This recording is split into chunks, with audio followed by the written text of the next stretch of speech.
let me kind of really go over some basics with you. The only emphasis in this program has always been and will always remain the good, well outcomes and well-being of our patients. And I want to make sure that you guys always remember that. And if in the process of you having your weight loss surgery or aftercare, if you're considering plastic and reconstruction, there are issues, you need to let us know, because that's the only way we could really perform and maintain good standards. Now, it is a journey. Some of you in the room, of course, have had surgery a number of years ago. Some of you are coming up to surgery. Some of you are just fresh out of surgery. So that's the beauty of it. And it's important for yourselves to really keep involved and keep on task. Most patients do very well. Some go through some hard times, but it is a roller coaster. It really is not a simple thing. I get these comments, and you guys often talk to us about it, that family members or friends tell you weight loss surgery was an easy way out, and that's absolutely not the case. And years of work gone into this to make sure that these patients do well. And I can tell you, if it was a simple thing, years and years of work and brains after brains of physicians and surgeons that have gone into this would have never invested in this. It's complex, it takes a lot of effort, it's multifactorial, and so for all of you who've done this, I honestly bow down to you and respect, the utmost respect for all of you. It's a great achievement, whether it's 5 pounds, 100 pounds, it doesn't matter. The whole process, thinking through, making the lifestyle changes, and being really there for each other, it's a huge. Now, along the way there are curveballs, and you have to recognize and address those. So, number one thing is well done. Now, in this journey, as part of it, about 20-30% of you will end up thinking perhaps to do some further surgical intervention because there are certain body image concerns, there are some physiological concerns in that you've lost a significant amount of weight, you may have excess skin, you may have issues with sweat rash, breakdowns of the skin, and for those who have diabetes, etc., and that has not fully resolved, there may be further concerns that these infections can lead to more problems. So there is a subgroup of you who have had weight loss surgery of significant amount that now are looking for medical reasons or aesthetic reasons to have reconstructive surgery. And as you can see, particularly in California, there is a lot of choices, okay? With respect to that, you have to do your homework, okay?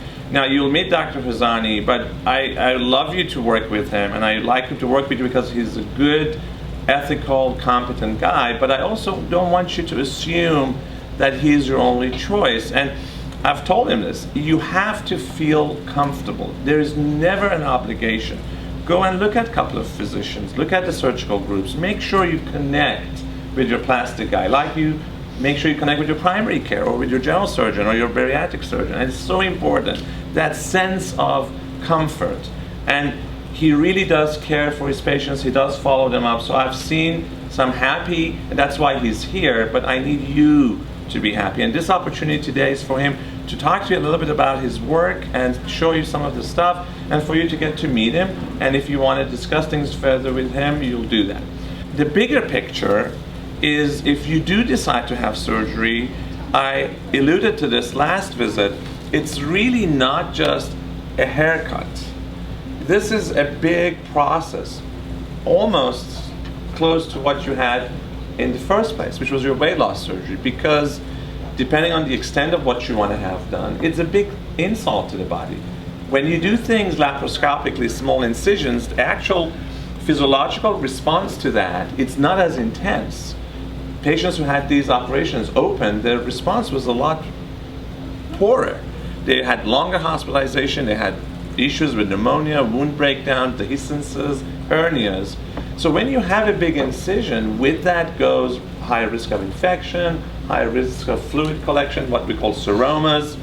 So I want to make sure you go into this prepared, and as part of that preparedness, you need to be optimal nutritionally, make sure that you're taking your supplements, a refresher about your nutritional intake.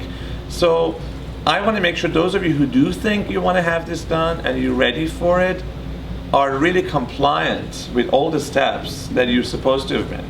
Because what we see is some of you don't follow up, some of you do follow up but feel good and don't take your vitamins. And I think pointed out a case that I was called on, not a patient of ours, but someone from another hospital who had failed to continue to take vitamins, young female, had done great, good weight loss, felt good, felt no need for taking supplements. 2-3 years later, she developed neuropathy. She couldn't actually walk and get out of bed. And it's a huge problem. Some of these changes are irreversible.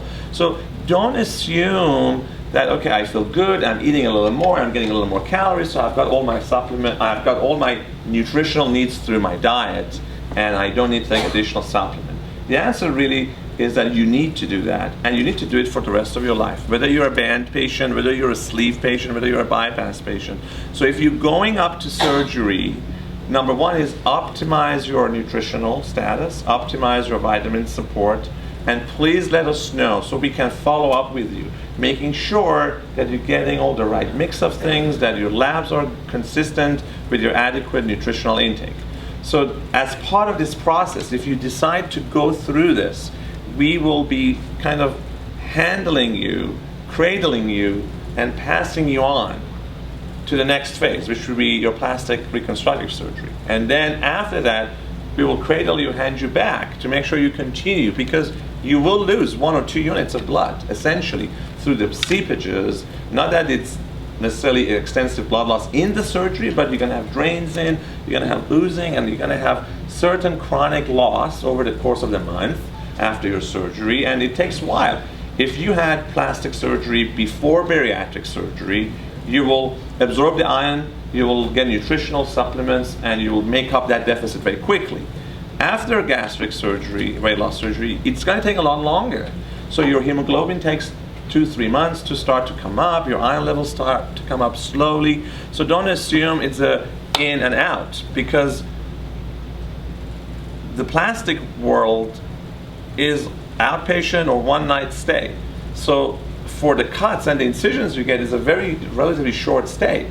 The work is to follow, and your body will take a hit. So make sure that you take your supplements, and we will help you with additional supplementation that you need to know about and take, which are like vitamin A and zinc and vitamin C on top of your vitamins. And after surgery, we make sure that you followed up, and he will see you regularly. And once you've completed that, you go back to your baseline. And Liz had commented in one of her support group sessions with you, there is a danger that after weight loss surgery and bariatrics and reconstructive surgery, patients get a sense of comfort that they now are a new person, and they kind of tend to ease away from some of those modalities that they were, watching out for and being precise about. And if you go through this transition, don't lose sight of all your basic things, because it will come back if you're not careful. 20% failure rate is because patients get a little comfortable, things gradually get out of hand, and over the course of a year, 5 or 10 pounds gain, over 5-10 years, 60-70 pounds. So it comes back slowly. So with plastic surgery, again, you got to have your finger on the pulse, monitor your calorific intake, eat healthy, good composition of foods, taking your supplementations, follow up with your primaries, follow up with your surgeon. Just got to make sure that you're on task, and not to be paranoid. Doctor all day, but once a year, you got to make sure that you have your follow-ups, that you got your finger on the pulse. So kind of as a summary, really, I want to make sure you recognize it's a process, and you get your ducks in a row like you did with your weight loss surgery. So this is, if you like, a second step, and you're good at it now. So it's easy, but you got to implement it. And then after follow-ups with your plastics and everything is good, then you just go back to your annual, and nutritionally you continue doing what you're doing. The office approach, I've told you this, is a revolving door, i.e. you are welcome anytime to call myself, the office staff, come in. And you must. I'm going to give you an example. Today I had a case of a patient of mine who I love dearly, who is up north near Oregon border, who has not felt well for a month and a half, and I get a call from the ER. that's a situation where we don't want. We don't want to have patients not feeling well and not communicate that to us. We want to know early on. If you're not well, you let us know. So be involved. Let us help you wherever we can. Use and abuse us. And from here on, if that's something that you want, when you meet Hazani, Dr. Hazani, let him go over the concepts, and he will tell you, and if he doesn't, I'm gonna tell you, that the same principles that applied to your first surgery apply to this surgery, i.e. no smoking, no anti-inflammatories, okay? We recently had a situation where a patient consumed anti-inflammatories for 4 years and had to go back to surgery. Okay, these are really traumatic experiences for patients. You can't do that. So if you're not sure about what drug is an anti-inflammatory, please go ask. Okay, you cannot go out to places where there's a heavy smoke consumption. I know you guys probably don't, but you know, it's really important. The nicotine, and there is a new ad on the TV now, a product line called Blue, is a vapor. Is presented as a non-nicotine. There's nothing in this ad that says this is nicotine based. So I actually had to go and research it out, and it has 28 milligrams of nicotine in it. You know, so don't take anyone's word. Be sure, read the stuff, make sure that you are not exposed, because you go on these things, your healing compromises, you won't get good surgical outcomes. You want to make sure your incisions are perfect.